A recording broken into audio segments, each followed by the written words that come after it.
মাথায় নেই চুল, মনে আমার দুঃখ বেশ, কখন যে গুজবে মাথা এবং মনের দুঃখের কেশ। কি গো, শুয়ে কি গান করছো? টাক মাথার গান? সে টাক মাথা কি থাকবে?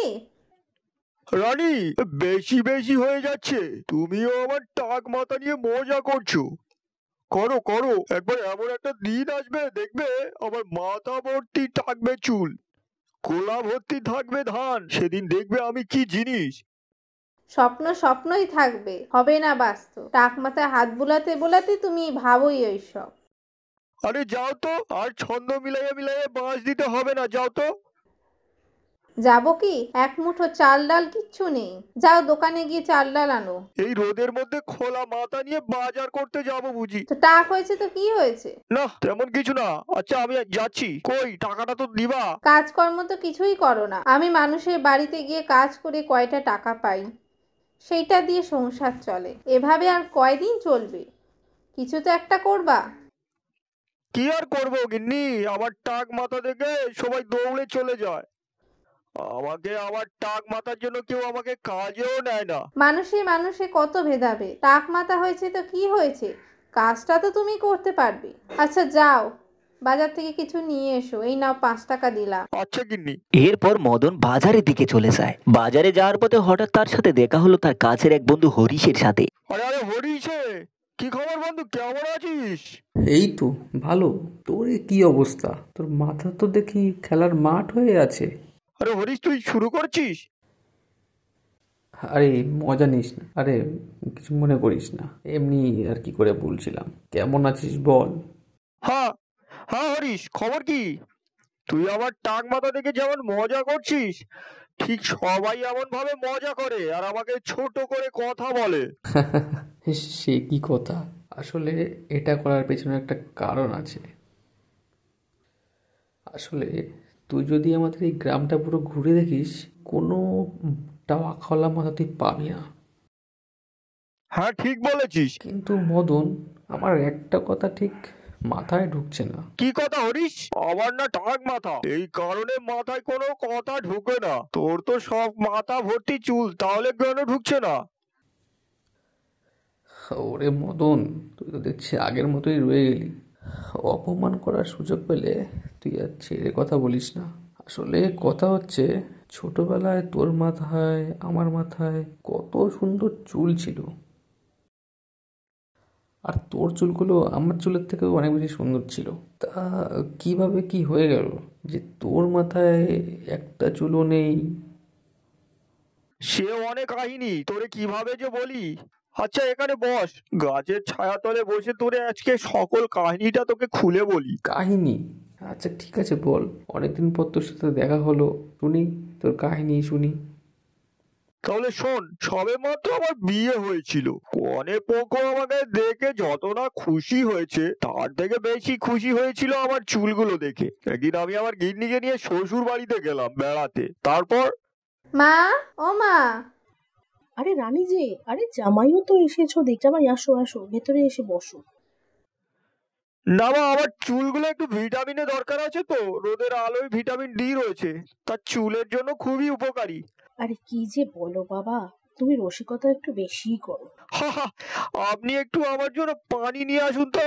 হ্যাঁ বাবা, আনছি। এরপর শ্বশুর বাড়িতে কয়েকদিন থাকলাম। হঠাৎ একদিন দুপুরবেলা আমার শাশুড়ি এসে বলল, বাবা, খাওয়া দাওয়া করে সবাই মিলে এক জায়গায় যাব। কোথায় যাবে এই দুপুরবেলা মা? আরে আমাদের গ্রামের পূর্ব মাঠে একটি বটগাছ রয়েছে, ওইখানে একজন সাধু এসেছে। উনি নাকি প্রত্যেক বছর এখানে এসে সাধনা করে। তিনি নাকি অনেক শক্তিশালী। তাই ভাবছি তোদের তো নতুন বিয়ে হয়েছে, তাই ওনার কাছে গিয়ে একটু দেখা সাক্ষাৎ করে আসবো, যাতে তোদের মঙ্গল হয়। দেখছো রানী, শাশুড়ি আমার জন্য কত ভাবা ভাবে। আরে জামাই, আমি ভাববো না তো আর কে ভাববে? আমার একটি মাত্র মেয়ের জামাই তুমি। আচ্ছা তাহলে খাওয়া দাওয়া করে আমরা বেরিয়ে পড়বো, ঠিক আছে?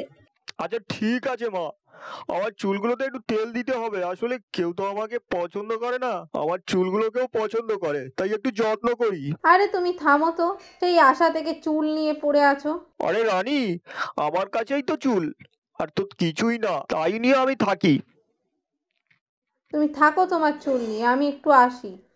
এরপর আমরা সবাই মিলে পূব দিকের মাঠে ওই সন্ন্যাসীর কাছে চলে গেলাম। ওই জায়গায় গিয়ে আমি অবাক হয়ে যাই, কেননা ওই জায়গাতে এত মানুষের ভিড় ছিল যা বলার মতন না।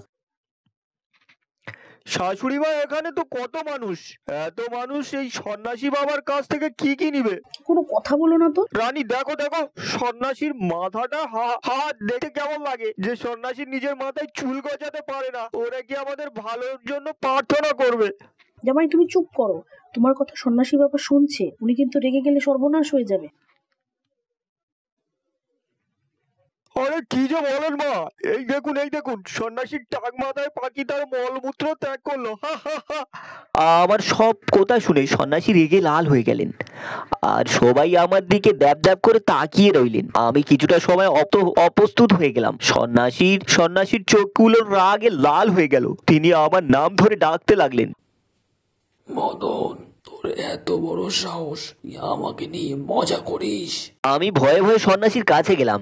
সন্ন্যাসীর কষি আমার গালে চড় বসিয়ে দিল, আর আমি হা করে তাকিয়ে রইলাম।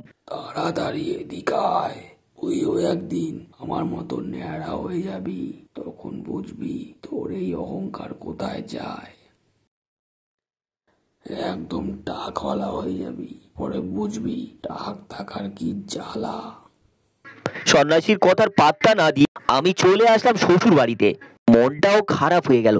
কিছুক্ষণ পরে আমার শাশুড়ি, আমার স্ত্রী আসছিল। এ কি করলে বাবা তুমি? তুমি শুধু শুধু সন্ন্যাসীকে রাগিয়ে দিলে। সন্ন্যাসীর অভিশাপ কিন্তু তোমার ওপর লাগবেই লাগবে, দেখবে কিছুদিন পর তুমি ন্যাড়া হয়ে যাবে। আরে শাশুড়ি মা, আপনি চিন্তা করবেন না তো, এইসব সন্ন্যাসী কি আমার চেনা জানা অনেক আছে, এরা সবাই হচ্ছে ভণ্ড। না জামাই, তুমি ভুল ভাবছো। এই সন্ন্যাসী একবার আমার ভাইকে অভিশাপ দিয়েছিল যে আমার ভাইয়ের বিয়ে হবে না।